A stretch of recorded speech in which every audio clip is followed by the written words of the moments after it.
苏花公路安全提升计划甲国道5号高速公路相接计划这两案将进行环评审查。也毋过因为土石甲空气污染的评估，互环评委员要求爱个补资料，所以爱个再过来审查。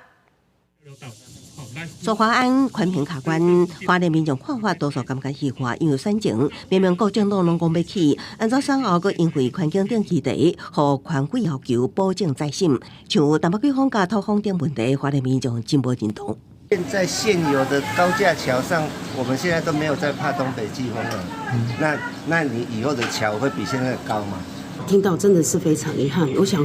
这应该是中央单位交通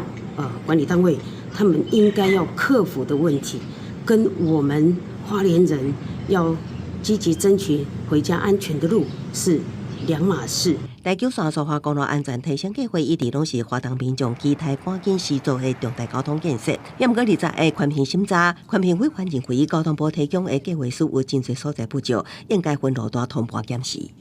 因为其实此案中是分别有3个路段，那3个路段的地质条件、生态环境还有地方社区的意见都不同，所以我们认为应该是要去个别进行环评。国民党立院党团是召开记者会，谴责执政党骗选票，要求总统、副总统重视对花东民众的承诺，唔通摕款团来阻挡。选前骗票，选后退票。苏花改在国民党执政的时候已经动工，而民进党2016到现在8年了，苏花安到现在